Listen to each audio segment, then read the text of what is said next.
సిగ్గు లేకుండా మొన్న అనంతపురంలో సూపర్ 6 సూపర్ హిట్ అంటూ ఎలా సంబరాలు చేసుకున్నారో వాటి మీద ఫస్ట్ డిస్కషన్ జరిగింది.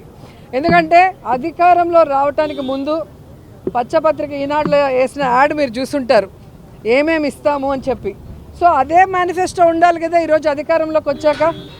దాంట్లో ఆడబిడ్డ నిధి కనిపించలేదు. ఒక ఆడపిల్లకి 18 ఏళ్ళు దాటితే 1500 ఇస్తాము, ఎంతమంది ఆడపిల్లలు ఉంటే అంతమందికి అన్నారు, ఒక్కరికి ఇవ్వలేదు. కాబట్టి దాన్ని తీసేసి వీళ్ళు ఇచ్చిన సూపర్ 6ని మార్చేసి కొత్త సూపర్ 6లని ఏవో ఫోటోలు పెట్టుకొని సంబరాలు చేసుకుంటున్నారు. దేనికి మీరు సంబరాలు చేసుకుంటున్నారు? ఈరోజు ఆడవాళ్ళని ఆత్మహత్యలు చేసుకునే విధంగా, ఆడవాళ్ళని రేప్ చేసి ముక్కలు చేసి చంపేస్తుంటే కూడా ఆ కుటుంబాలకి సమాధానం చెప్పకపోకుండా సిగ్గు లేకుండా సంబరాలు చేసుకుంటున్నారా? ఈ రాష్ట్రంలో నిరుద్యోగులకి ఉద్యోగం ఇవ్వకుండా, నిరుద్యోగ భృతి ఇవ్వకుండా వాళ్ళని రోడ్ల మీద వదిలేసి సంబరాలు చేసుకుంటున్నారా? దానికోసం దేనికి సంబరాలు చేసుకుంటున్నారు? మీ ఫెయిల్యూర్కి సంబరాలు చేసుకుంటున్నారా? లేదా మీరు అవినీతిలో దోచుకొని మీరు చక్కగా సెటిల్ అయ్యారు కాబట్టి సంబరాలు చేసుకుంటున్నారని నేను అడుగుతున్నా. ఎంతసేపు సంపద సృష్టిస్తా అన్నారు. ఏం సంపద సృష్టించారు? అప్పులు సృష్టించారు. 15 నెలల్లో దాదాపుగా 1,95,000 కోట్ల రూపాయలని ఈరోజు అప్పులు చేసి దేశంలోనే ఒక వరస్ట్ రికార్డ్ని సృష్టించుకొని ఈరోజు మీరు సంబరాలు చేసుకుంటున్నారు. కూటమి ప్రభుత్వంలో ఎప్పుడైనా అధికారంలో ముఖ్యమంత్రిగా ఉన్న వ్యక్తి తప్పు చేస్తే ఆ కూటమిలో ఉన్న మరొక పార్టీకి సంబంధించిన డిప్యూటీ సీఎం అనేవాడు నిలదీసి ఆ తప్పుల్ని సరిచేయాలి. కానీ ఇక్కడ ఆయన చంద్రబాబు నాయుడు కాదు, లోకేష్ కాదు, దేవాన్స్ అయినా పర్లేదు, నా ప్యాకేజీ నాకు ఇస్తే చాలు, నా సినిమాలకి టికెట్ పెంచితే చాలు అన్నట్టుగా ఉన్నాడు తప్ప ఈరోజు ఎక్కడైనా ఒక ఆడపిల్ల చనిపోతే పట్టించుకోడు, పిఠాపురంలో చచ్చిపోతే రేప్ చేస్తే పట్టించుకోరు, ఇంకా ఆయన కోసం వచ్చి బైక్ సైలెన్సర్లు తీసేసి ఎల్లమన్నోళ్ళు చనిపోతే కూడా పరామర్శించడు, ఇంకా రైతులు చచ్చిపోతే పట్టించుకోరు. ఇంక దేనికి ఈయనకి డిప్యూటీ సీఎం పోస్టు? దేనికి ఈయన రాజకీయాల్లోకి వచ్చాడు? మళ్ళీ ఆయన మాట్లాడుతూ నేను షూటింగ్లు చేసుకుంటా, రాజకీయాలు చేస్తా. ఎవరు అడిగారయ్యా నిన్ను షూటింగ్లు చేయొద్దని? నువ్వు చెప్పావు. క్యారెక్టర్ అసాసినేషన్ చేస్తే మాత్రం చాలా ఫర్మ్గా ఉంటాం. తెలుగుదేశం పార్టీ భయపడదు. తీవ్రవాదులతో పోరాడాం, ముఠా నాయకుల్ని పూర్తిగా కంట్రోల్ చేశాం, మత విద్వేషాలు రెచ్చగొట్టే వాళ్ళని నియంత్రణ చేశాం, రౌడీలు లేకుండా చేశాం. ఇప్పుడు రౌడీలు, నేరస్తులు రాజకీయ ముసుగేసుకున్నారు. ముసుగు కూడా తీస్తా, రౌడీలను రౌడీలుగానే చూస్తా, నేరస్తులను నేరస్తులుగానే చూస్తా. No question of compromise.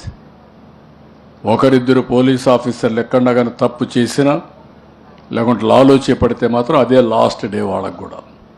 చాలా ఫర్మ్గా ఉంటాం. లా అండ్ ఆర్డర్ మెయింటైన్ చేస్తేనే రాష్ట్రానికి పెట్టుబడులు వస్తాయి.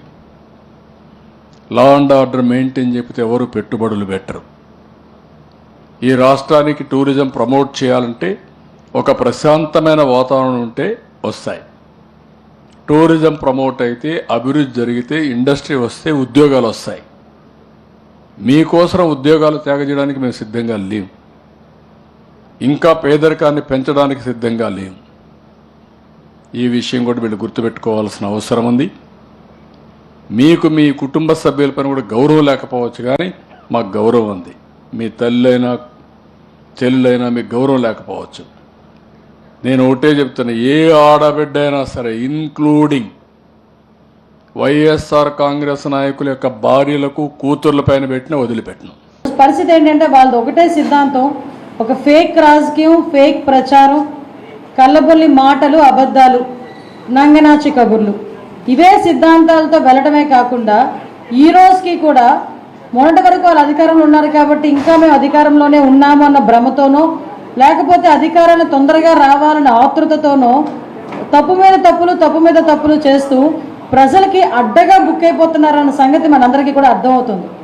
ఎందుకు ఈ మాట చెప్తున్నానంటే, నిన్న మొన్నటి వరకు వైనాట్ 175 అని ఎలక్షన్ల ముందు వరకు మాట్లాడి, ఎలక్షన్లు అయిన తర్వాత సుమారుగా 175 సీట్లు కాదు కదా, కనీసం 17 సీట్లు కూడా తెచ్చుకోలేక 11 సీట్లకే పరిమితం అయిపోయి ఎలా మొహం చూపించుకోవాలో తెలియక ఆంధ్ర రాష్ట్రంలోని కనుక ఎటువంటి ధర్నాలైనా చేపడితే రోడ్డు మీదకి వచ్చి ప్రజలు తంతారని సంగతి భావించి అసెంబ్లీని ఎగ్గొట్టాలి, ఈ 11 మందితోని అక్కడికి వచ్చి మొహం చూపించుకోలేక ఎందుకు ఈ మాట మాట్లాడుతున్నానంటే 2019 నుంచి 24 వరకు ముఖ్యమంత్రిగా ఉండేటప్పుడు మిడిసి పడ్డారు. అటువైపు కనీసం వయసుతో సంబంధం లేకుండా వయసుకు కూడా గౌరవం ఇవ్వకుండా ప్రతిపక్షాల వాళ్ళు నోటుకు స్వామ్యాన్ని రక్షించమని వాళ్ళు చెప్తా ఉండడం నిజంగా ప్రజాస్వామ్యానికే సిగ్గుచేయడం మొన్న అసెంబ్లీ రోజు. సో ఇటువంటి సిచ్యువేషన్లో ఈ రోజు అక్కడికి వెళ్ళి మాట్లాడి నేనేమంటానంటే ఎస్ నిజమే, నువ్వు ఫోటో ఎగ్జిబిషన్ పెట్టావు కదా, ఎమ్మెల్సీ అనంతబాబు చంపేసిన సుబ్రహ్మణ్యం డ్రైవర్ని ఫోటో పెట్టావా, అక్కడ మర్చిపోయావా? అదేవిధంగా తోట చంద్రయ్య జై జగన్ అన్నందుకు పీక కోసి చంపేశాడు మీ వైఎస్ఆర్సీపీ నాయకుడు, ఆ ఫోటో పెట్టావా జగన్మోహన్ రెడ్డి? అదేవిధంగా ఈరోజు మనం చూసుకుంటే రఘురామకృష్ణరాజు గారిని ఇష్టానుసారంగా నీవు చేసిన పనుల్ని తప్పుడు పనులని చెప్పినందుకు కస్టోడియల్ టార్చర్ చేసావు కదా, మరి అతను ఫోటో పెట్టావా?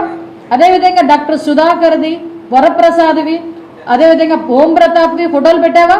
అదేవిధంగా మనం చూసుకుంటే చాలా ఫోటోస్ ఇక నా దగ్గర ఉన్నాయి. అమరావతి రాజధానిగా కొనసాగాలని మహిళా రైతులు రోడ్ల మీదకి వచ్చి ధర్నా చేస్తే పోలీసుల చేత కొట్టించి ఈడ్చుకొని వెళ్ళిన ఆ ఫోటోలు పెట్టకపోయావా? కావాలంటే నేను ఇస్తా. నువ్వు 5 సంవత్సరాల్లో నువ్వు చేసిన అరాచకాలకి ఫోటో ఎగ్జిబిషన్ పెట్టాలంటే ఢిల్లీలో జంతర్ మంతర్ కాదండి, ఢిల్లీలో ఇంచుమించు ఢిల్లీలో సగం అయిపోతుందేమో. ఇదేనా మీ పార్టీ నేర్పించిన విలువలు? మీ కార్యకర్తలకి మీరు నేర్పించిన విలువలు ఇవేనా? మళ్ళీ నువ్వు వాళ్ళని వెనకేసుకొని వస్తున్నావా? అంటే మిగతా వైసీపీ కార్యకర్తలు కూడా ఇదే విధంగా ఉండాలని నువ్వు చూసిస్తున్నావా అని అడుగుతున్నాం. ఇదే విధంగా ఉండండి అని మీ కార్యకర్తలకి చెప్తున్నావా? నేను అదే విధంగా ఉండా కాబట్టి మీరు అదే విధంగా ఉండండి అని నువ్వు చెప్తున్నావా? నువ్వు ఏం మెసేజ్ ఇస్తున్నావు వైసీపీ కార్యకర్తలకి?